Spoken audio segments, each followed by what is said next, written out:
Welcome back to the next part of my Spectrum update. This update, we're going to go over the biomes, different materials, different things you can get in different biomes, and then we'll do a deep dive into different things probably on the next video. But let's start with the basic things first, and then we'll move from there. I should mention that a new update has just come out, mostly for NeoForge, and this video does not cover that update. I've not gone over the notes yet. I will, and we'll put up a small little update depending on what it's in it. I haven't. I just got back off from vacation, and so my brain is still kind of recovering. Most basic Minecraft materials are scattered through the entire dimension, through all different biomes until you get to the very bottom. So we're talking like stone, andesite, granite, gold, diamonds, emerald, etc. They're all over the place. You're not going to get completely stranded. The nice thing to know is when you fall into the deeper down initially, you fall down with a whole bunch of deep slate. So you're not trapped down there. If you happen to fall in there, you don't have means to get out. You do actually have, you can pillar back out of it, which is nice. It means you're not going to be trapped down there. Now that being said, there is means that you could actually survive down there with difficulty, but you could. So we're going to start with basic materials. So in there, you're going to find basil marble and black slag on almost every single layer. It's scattered all over the place. You're going to find a lot more of this the deeper you get. Now, there are a full complement of stairs, slabs, chiseled, non-chiseled. There's a lot of nice decorative blocks that come out of this. I really like. I wish this one was vanilla. I could use this one quite a bit. It's kind of sad that I can't import that to a vanilla environment. Black slag. Oh, the other thing is it is purely directional. So just the direction you place it depends on what it's going to look like. So you can do some kind of interesting designs with it too. This one would make a good herringbone actually. Black slag is the same thing. It's got a full complement of different types, cuts, styles. It's also directional and it can be crushed. Both of them. If you drop an anvil on them, they go into a cobbled version. So the first biome we're going to see going down is going to be the Howling Spires. Now the Howling Spires got a few different things. You've got ash and black slag. If you there's ash piles, you can mine up with a shovel, and then you can make the blocks out of it. If you throw the blocks in mud, you can get slush, which is kind of nice. If you use a standard shovel on the black slag, you get these ash flakes, and the ash flakes can be used for a couple different things. The slush can be tilled and be used as fertilized farm soil. Now, there's a few things here. The biggest thing you're going to notice are these trees, the weeping gala fronds. Now, these drop milky resin, which is used in a number of different recipes. They also will drop the sprigs, which is the saplings. And they can be planted in any biome in the overworld, so you don't necessarily have to do all the farming there. You can bring them back over here where it's a little safer. You can also find a new vine that is dropping from the ceiling. It's the jadeite lotus. If you break the lotus flowers, you get these bulbs. Additionally, the lotus has all these stems and everything. And additionally, they have these sprouts, which are all over the place. And they do emit a little bit of light. Now, the sprouts are dependent on where you place them in the world. You're always going to get the same design. So this one is always going to be there in that direction, just like bamboo does. The next biome down is the Crystal Gardens, and there's a lot going on in the Crystal Gardens in all sorts of levels. So it is the home of these sniffers that are everywhere, and you can pick up spawn eggs and different seeds and all over the place and down there. There's also a number of different supplies and things. You have these hummingstone glass, you have waxed hummingstone, and you have regular hummingstone. Now, the interesting thing is with the hummingstone, well, I set one up over here. They do shatter, and you will need to do this for progression. And it's kind of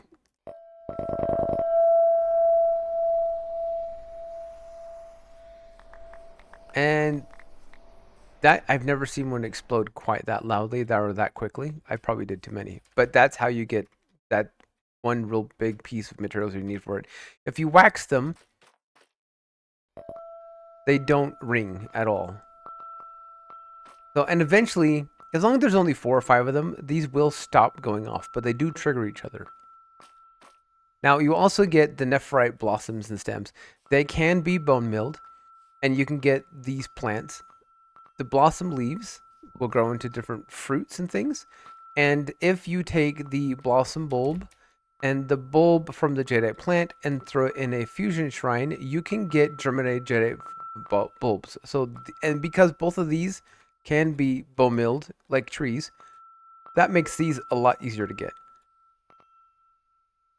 So the next thing is there are resonant lilies, and you can get resonant lilies by farming up white tulips. They're all over the place. They look like white tulips, and until you pick one up, then you get the unlock for the resonant lilies. There's also sweet peas, apricotty. There's humming bells. There's a new structure, Undergrowth Manor, I believe is what it's called, and it is like another preservation chamber. Now there is a hidden room in the manor that has a lectern in front of it that requires a couple different things for you to get into. I know it requires night dew vine and something else. I'll dig into that and we'll get into that probably in the next episode. But that's something that you need to note that it is there. It is rare. I have only found one within 5,000 blocks in diameter in my current seed. So you might have to look quite a ways to find one. They do not exist in all of Fabric 7. There's also another mod pack out there of which I can't remember the name of it. This biome does not exist in those other mod packs. They are just old enough versions that they're not in there. So that's unfortunate, but that's what happens when you get older versions. So in the Undergrowth Manor, you can find these brewer handbooks. They're all over the place. There's bookshelves everywhere. You can find a lot of different things in there. You'll also find little bismuth crystal buds scattered on the walls. You can silk touch them, bring them back, and you put them on a iron block, a full metal block of any kind. Eventually it grows, the block turns into cobble, you break it, and you get the buds out of it. That's what that is. The reason why I've got this barrier frame is to remind me that this is locked behind this. There's also, you can turn the glass, the humming glass into glass panes. You have vines that kind of look like the glowberries, but these little abyssal vines. You can get the fissure plums out of them, and they do grow. Now, you can bone mill them to get more out, but you have to use a lot of bone mill. It's about 1 in 15 before I got another berry out of it. So it's not as common as glowberries.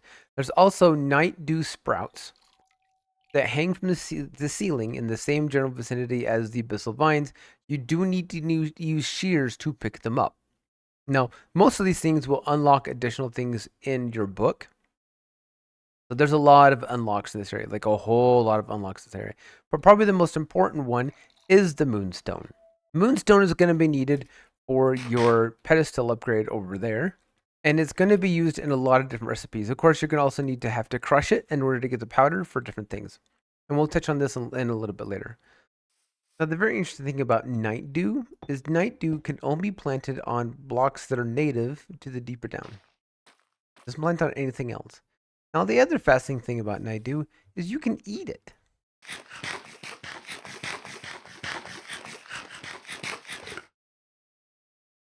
Now, the first time I did that, I got a couple of additional spell effects.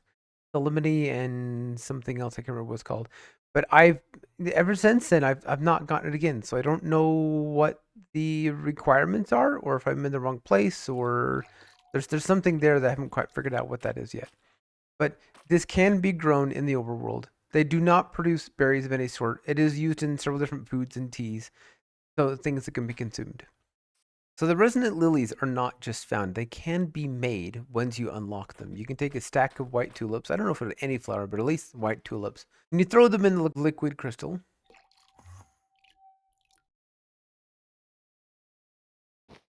And they turn into a stack of resonant lilies. Now, these are used in a number of different things, mostly recipes as far as I can tell. But it is going to be necessary to have, a good chunk of them around. The next biome is called Razor's Edge. Now, Razor's Edge is full of shale and pyrite. Now, there's also polished pyrite. And you can use a hoe to till the shell and get tilled shell. You can actually farm on it. So in this level, you have a couple different mobs. You've got the erasures. Now, erasures are mean little things. They are horrible. They're tiny. They have little hitboxes. They all spawn in with different spell effects. I've seen speed and strength and magic resistance and like a handful of other things. They're pretty intense. They are hard to hit. I find it easier if you turn on hitbox, which is F3 plus B to show the hitbox values, and then they're easier to hit that way. But if you've got like an AoE effect, something to do sweeping damage, or you've got a mod pack with magic in it, yeah, do that. Do that because they're awful. They're mean. They're almost worse than phantoms. Maybe they are worse than phantoms. The thing that's interesting about these is they are light adverse. If you throw down a light, they will run away to a certain extent. They will stay out of the general light source down to a 0. If you come into the area and within their aggro range, they will come after you, but not as quickly. Where if there is no light, they will seek you out at a very large distance. Or at least it feels like a huge distance. Larger than creeper distance, which is kind of crazy. So in this biome, you've got not only the different variations of shell, clay, brick, different stuff for the different you can do for the shell. You've also got different variants of the pyrite, the slabs. You've got pyrite rippers, which are, well, they're native mob killers, really. They do a lot, not a lot of damage, but they will take things down pretty quickly. Aloe leaves, which are needed for recipes, mostly food. You've got chunks and the holly berries, the saw blades, and the bristle sprouts. Now, most of the stuff when you walk in it, it will hurt you. It does like tink damage, kind of like berries, but it's still there. Now, some of these you can actually eat. Now, this biome is also full of a new mob called lurking lizards, and so far, some of them seem to be only aggressive if you get too close or you attack them first. Some will come after you immediately. I haven't figured out which is which, or if there's a distinct reason.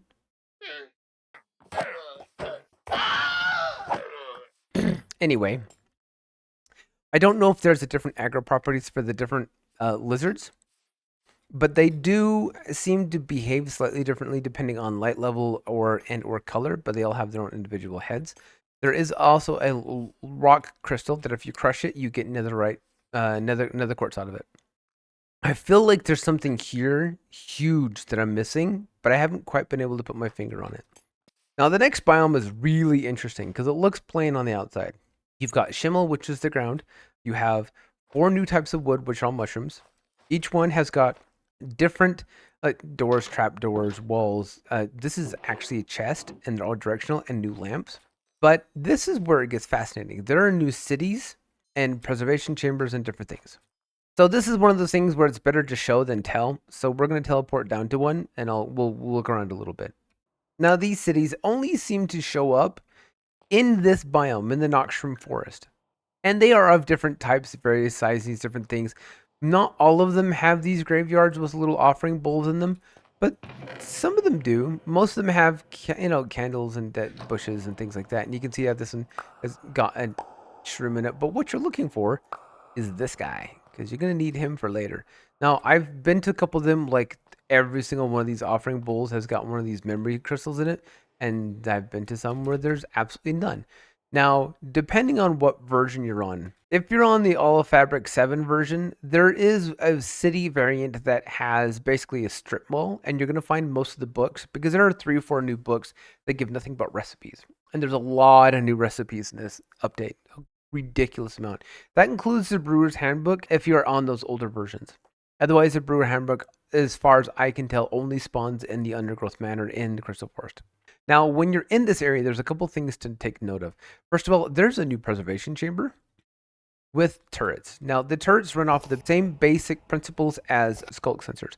They do have the same animation that shows you which turret is attacking you, but they are not sound-based. They are visual-based. So you can take a block and block them off, and if they can't see you, they won't attack you. Now, you do need to have 4 blue hearts to get through this gate. And there are turrets everywhere. And what's interesting is you cannot actually place the blocks on the turret itself. You have to place it on the block above it. You have to be aware that that is something that happens. Now, there are different random rooms, and this seems to be somewhat procedurally generated. There's nothing consistent about it, but there are a couple of rooms that have a whole bunch of M4s. Oh, wow, that's rare. We'll need it for later. And there are a couple different places you need to be aware of. There's some rooms with beds and different items, different chests. But the big prize in here is behind this door. But this is Dragon Bone. This is Dragon Bone after it's been exposed. We'll get into that in a little bit. And that's what this is for. You cannot open these until you've cracked them. And the best way to crack them is to make them go boom.